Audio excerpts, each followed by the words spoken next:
What happened to the Slorgs server, and is it coming back? Two questions I didn't really think I'd ever have to answer. I didn't think people really cared, to be honest with you. But then I started to see them pretty regularly on my Discord, on other Discords, in the YouTube comments. So I thought maybe it was about time to actually answer the question of what happened to the Slorgs server. For anyone who doesn't know, I had a Project Reality server for a time, and it disappeared one day. Because, not because I lost it, because I took it down. But I didn't make any announcement or anything. I just took it down because, again, I didn't think people really cared. Like, I obviously spoke to the people who were adminning the server and everyone who was involved in it, but I didn't make any kind of public announcement. Anyway, I thought it was time to address that. A bit of a hefty topic. Oh, and also, is the Slorgs server coming back? The second and more recent questions that I'm getting now that Project Reality has a larger player base than it did when I had the server going, whenever that was, 6 months ago, 8 months ago maybe. It's a hefty topic, two hefty topics. This video is going to be a bit of a long one, I think. It's going to be more of a podcasty format, and this is it's a pretty niche topic. So, but if you're interested, I think this is going to answer all your questions. And if you don't know who I am Slorgs, previous part owner of the Slorgs server, and the name on the box.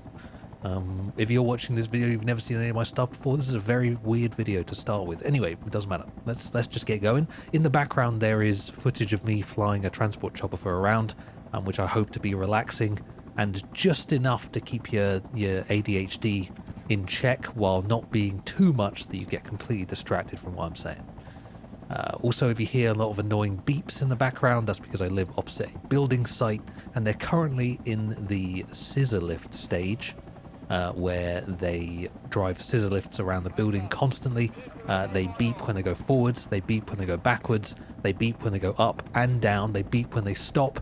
It's literally never stops beeping, and they use them for about 2 minutes and then put them back and then bring them back out again. It's absolutely infuriating. Anyway, and they're building flats that I will never be able to afford to live in, which is just fantastic. Anyway, what happened to the Slorgs server? I think to explain this adequately, to understand my reasoning of where it went, it would probably be best to start with where it came from, the beginning of the Slorgs server, and my thoughts when going into actually building a server, so that it makes more sense when I discuss the end of the server. So we're going to start from the beginning. This guy called Welsh Sniper, not his real name obviously, comes to me with a server. I'd got back into YouTube. I was taking it kind of semi-seriously. I was making a lot of PR videos at the time, and I was complaining about stuff. I was complaining about the hog server. At the time, there were like 2 playable servers in the game. You would regularly see no more than 200, 300 players at most. On a Sunday, maybe you see 3 full servers. You know, there's like the hog server, there was the Russian server, and maybe there was the Brazilian server. I don't even know if that was there at the time. There were near enough no servers, right? So every single Western player, anyone who spoke English basically, would play on the hog server because it was the only English-speaking server. Which means Europeans, Americans, the hog server was a North American server. I don't know if it was East Coast. I guess it was East Coast. So every English-speaking player played on this server. It was the only server you could play on. And I was getting frustrated with this server, as a lot of people were, and have done, or did, or had been frustrated with for a while, like a years maybe. This server had admins that, you know, some of them were pretty good. But there were a few really bad apples in the admin pool for the hog server, and they were really starting to get on even my nerves. And I was rarely at the the end of like a ban hammer. Some people would just ruthlessly ban from the server. I was rarely at the receiving end, but I was watching these guys kill the game. and it was infuriating. So the problem was that Hog had a monopoly on servers. It was the only server you could play on, really. And so if you were ever banned on the Hog server, you were banned from Project Reality. Like, that was it. You couldn't play the game.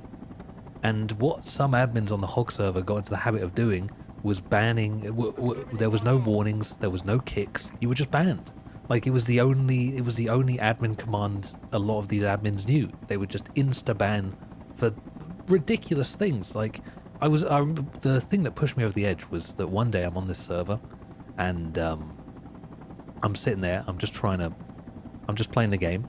The other team has a decent amount of new players in them, and on the other team, all these new players, they've made what are called free kit squads, which are just squads where there's not really a squad leader doing anything. The squads just kind of spread out across the map, all using their own kits, and just they're just in the squad to use the sniper kit and the AA and the hack kit, and they're not playing as a squad or moving around the map or communicating or using any kind of teamwork at all. The kind of thing you see on every squad server. And there's a rule on the Hog server, as a lot of servers, no free kitting. So what the admin at the time would do, and I forget who it was, that's not true, I do know who it is, but I'm not going to name names, was he just started banning whole squads from their team. Like, it was a full server, 100 players, and he just banned like 40 players just in one go for free kick. Just banned them. Like, these players probably didn't even know what the rules were. Like, they probably had no idea. It's probably the first time they played the game, and now they're banned from the only server you can play the game on. And that's obviously one instance. When I'm sitting there now and I'm playing against, it's now like 50 players versus 25, because they've just banned half of the other team. I'm sitting there going, like, I'm literally watching the game die in front of me, purely because of admins on one server who were literally just dispatching with any new players from the game. Because you would just be, like, if you didn't have a mic, you would just be banned instantly. Instantly banned. Great. Perfect. And even if you were just banned for a week, like, that player's never coming back, are they? They're a new player, they join in the game, after playing for 5 minutes, they're banned for a week from the only server you can play on. Yeah, they're not coming back. You know? You're just killing the game. You're literally just killing the game. And I couldn't stand it. It was driving me insane.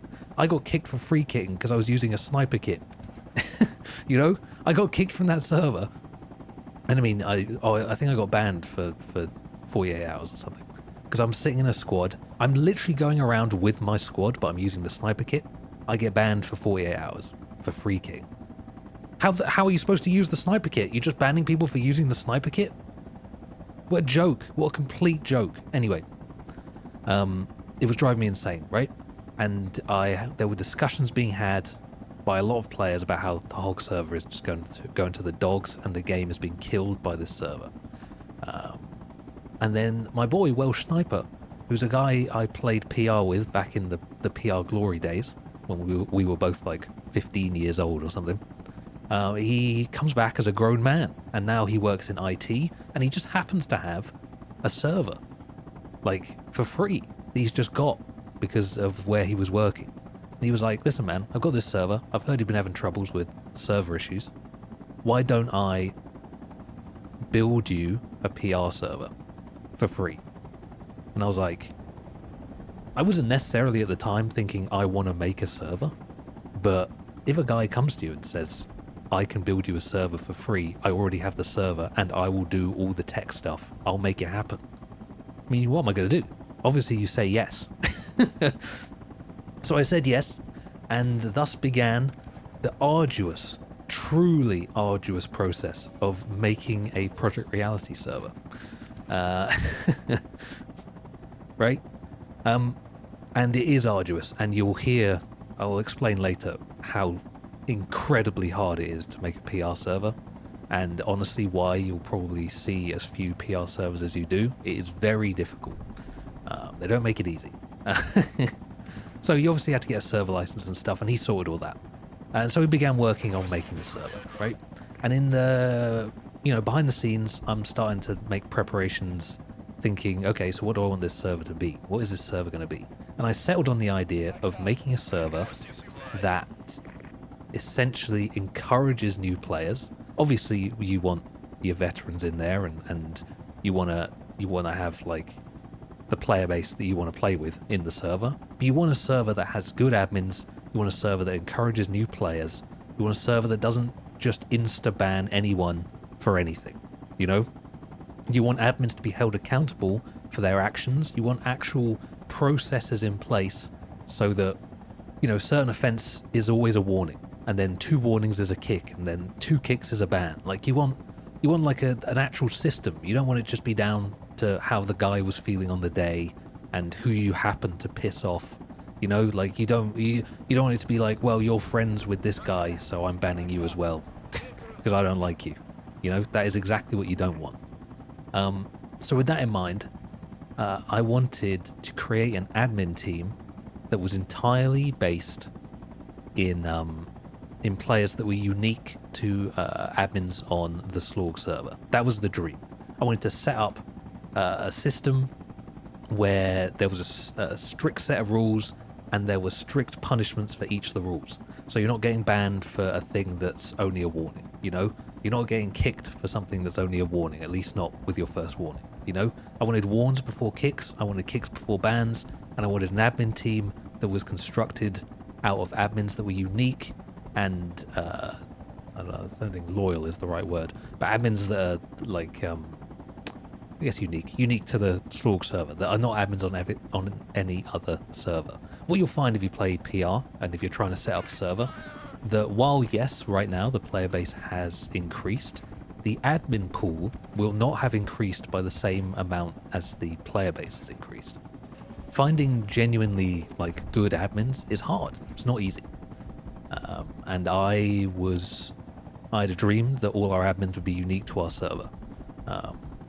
And wouldn't have allegiances to other servers, because I found at the time that certain admins on other servers, that were admins across a lot of servers, had different ideas of how to admin a server, and a lot of people didn't really want to embrace the idea of having warnings and kicks and having a system where you have to be held accountable as an admin, or where, like, I had an idea of where you would do paperwork if you banned someone, you know, and a lot of current admins in the game were like, I don't want to do that. I don't want to do paperwork for banning someone.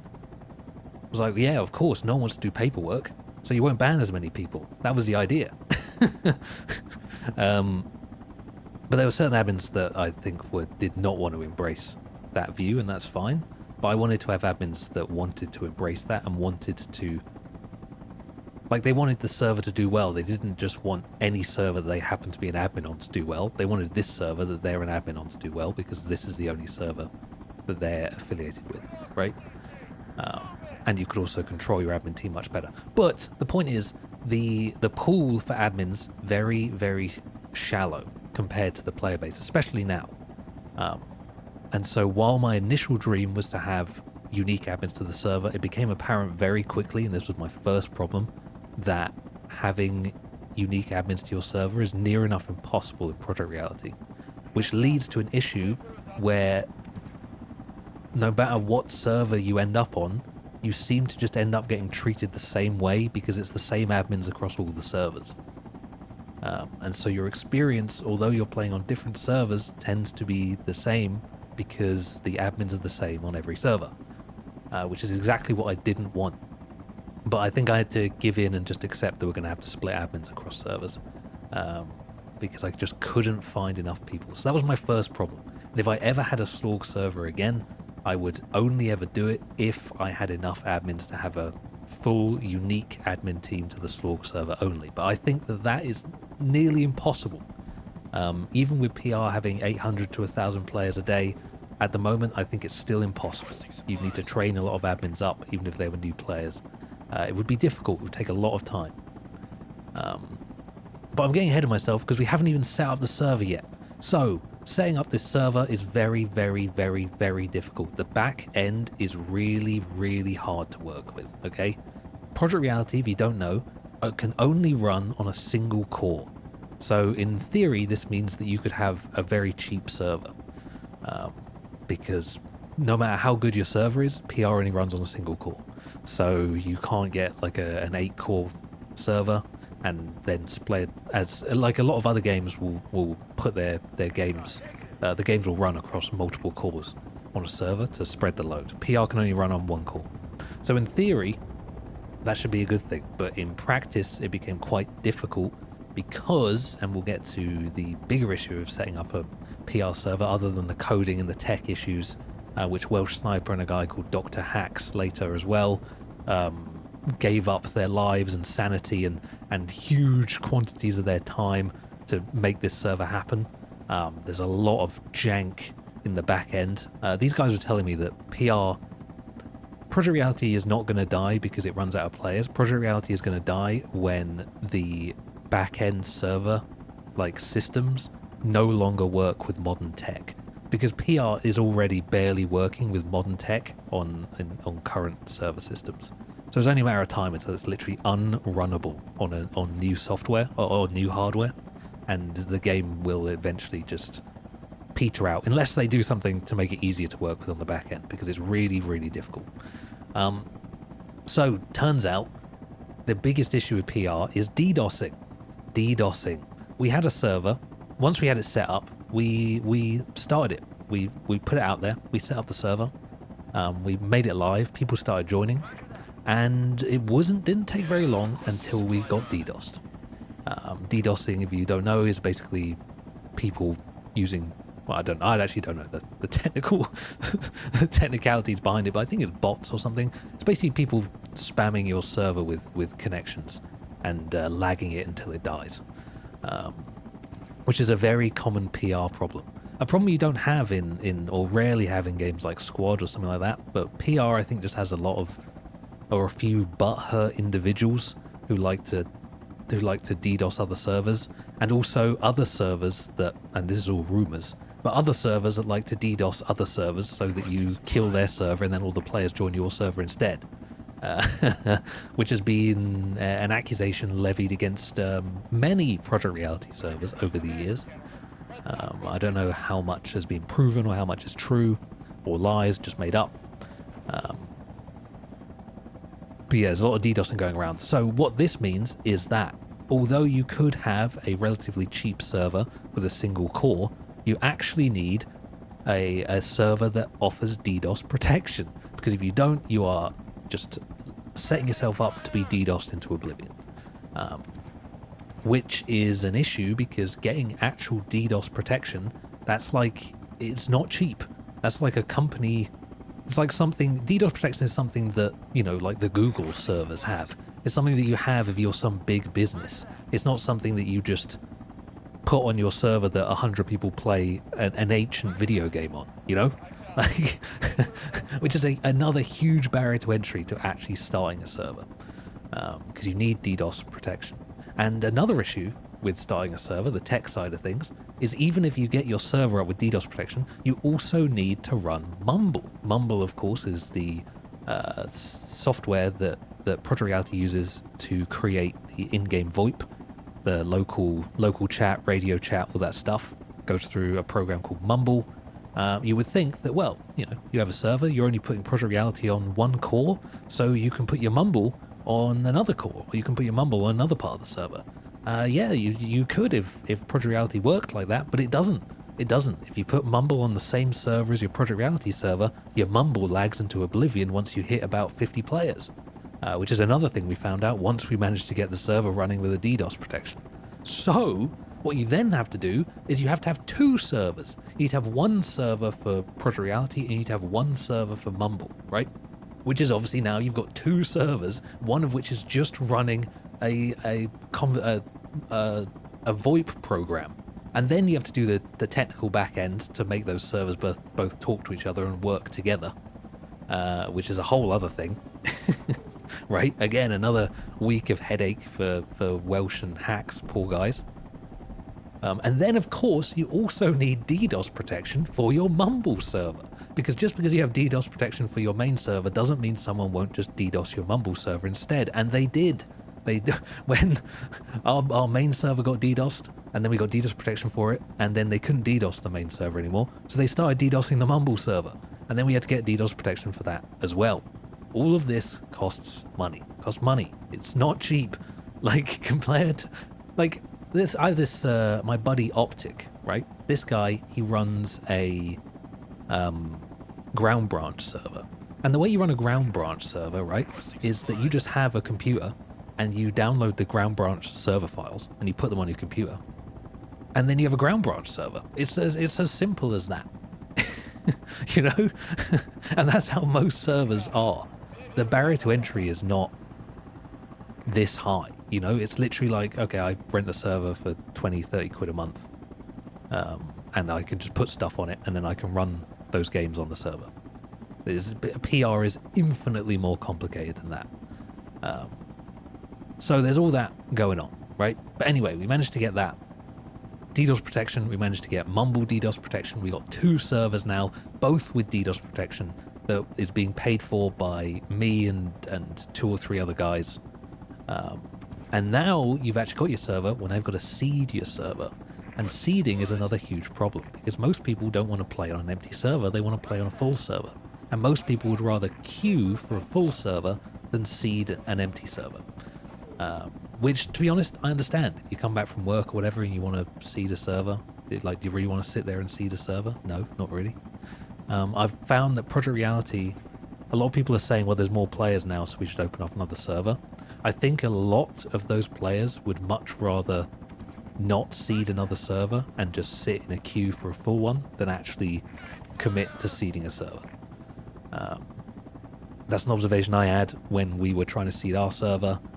There's also an issue of competition, and then even if you seed your server, it can just crash randomly because that's how PR works. It's old. And if your server crashes, all the people just leave and they join the other server, you know? So for a while it was our server and Mafia, the other European server, started back up around the same time we got our server running. And it was just like a to and fro, like some days they would seed, some days we would seed, some days they would seed to like 30 players and they change map and half those players would leave and join our server and then our server would crash and then they join back on that server. It's a huge amount of work. Like you have to start seeding every day from like 7 in the morning or something, maybe even earlier. And you need someone to run that. You need admins who are available all day to admin the server from 7 in the morning, you know? Because you have to run the maps and you have to keep people interested and you have to like it's a huge amount of work, right? It's a huge amount of work is the point I'm trying to make. Then obviously we've got the admin problem that there aren't enough admins in the game, which is again a huge amount of work. My issue is time. My issue has always been time. What I'm trying to explain here is that everything to do with running a server and having a server like successfully operating in Project Reality takes time. It takes so much time, right? Maybe right now having a server would be good or would be easier than how it was when we had a server because there are more players. But I think I would be surprised if the current player numbers remain as strong as they are. Maybe they will. I don't know. PR does ebb and flow, has done in the past. I'm sure will do again. But even so, it takes a lot of time. It takes a lot of commitment. A lot of people think I'm just a full-time YouTuber. I'm not. I have a full-time job. I do YouTube on the side. I also do little freelance editing jobs as well. For December, I was working 3 jobs. If you count YouTube as a job, which I do, because it takes a lot of time as well. If I was doing the server stuff as well, that's another job, you know? Like, when I had the server, I'd be on it seeding from 7 a.m. every day. I'd have to run it while doing YouTube, while doing my main job, while doing little editing jobs. Like, it's impossible. It's too much time commitment. It's just impossible. And it got to a point where some people, me and the tech guys and a few of the committed admins on the Slorgs server were committing huge amounts of time, especially to seeding, like seeding all day, adminning the server all day, and then it doesn't fill. Like you get to like 6 or 7 p.m. where, you know, you actually want to play some games and the server's only got 30 people in it and everyone's just joining the hog server or whatever. And it's like, well, what are we doing here, man? We're spending money, we got a server up, we're committing huge amounts of time, and it's sitting there half empty, you know? And it got to a point where I couldn't commit the time to it. And if I can't commit the time to it, there is no way anyone else is putting the time commitment in to keeping the server running, right? Because if I can't do it, no one's. Who else is going to put in the commitment? You know, my name's on the box. So all of it was essentially a huge headache, and I don't think the value was worth keeping the server up. So that is what happened to the Slorgs server. Eventually, I just we came to an agreement. We were like, it's not really going to work. We'll just take it down, right? And so we just took it down, and that was the end of our hardships. And I don't think the game particularly suffered without having that server. And the game is doing really well now that I don't have now the Slorgs server isn't there. People are asking if the Slorgs server is going to come back. I don't want to, never say never, but if it did, it would need a commitment from other people because I still don't have the time. I definitely don't have the time to commit to a server, and I would not make the mistake of thinking I do again. Because I learned from last time that I do not.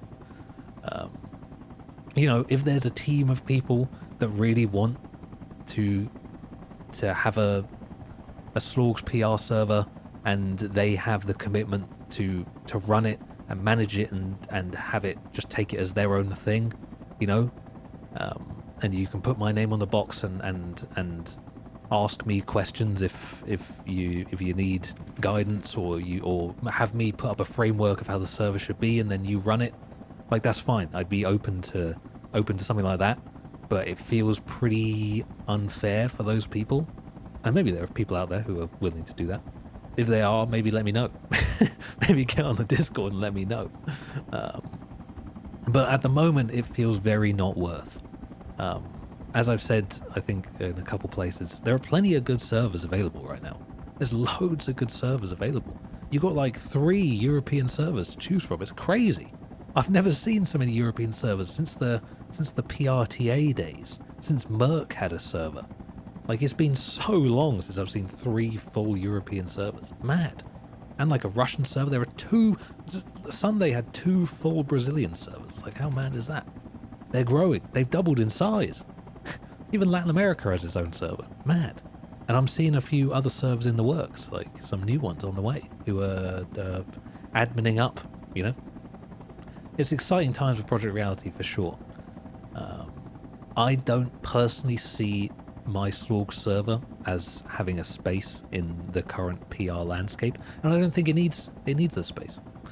I don't think it does. And have I answered all the questions? Were there the questions? What happened to the Slorgs server, and is it coming back? I think I covered them. I think that's covered, actually. I think I did that pretty good.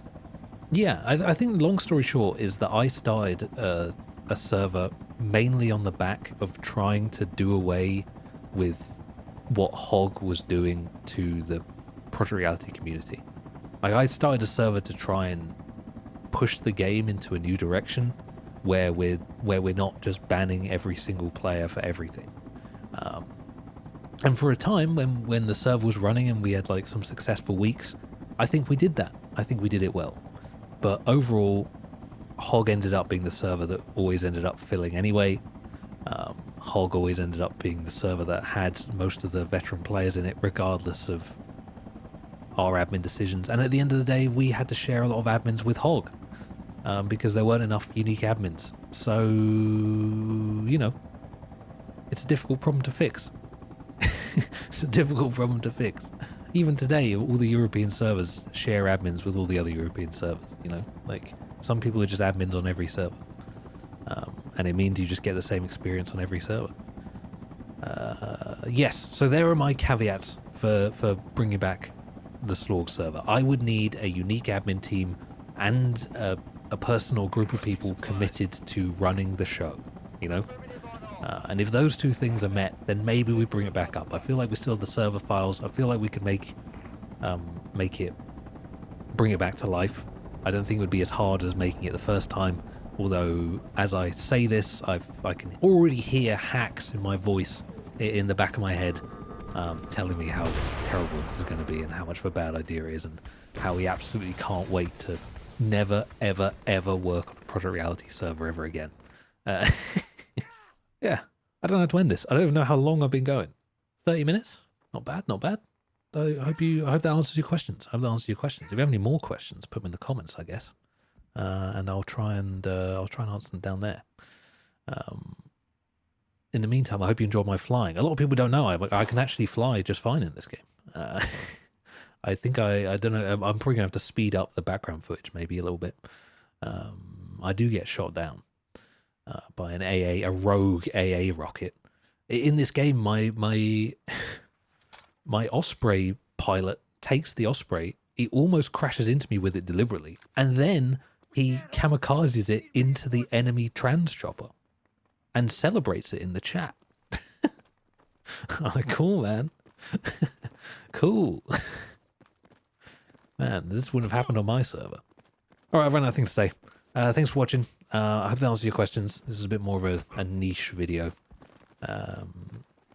All the best, and goodbye.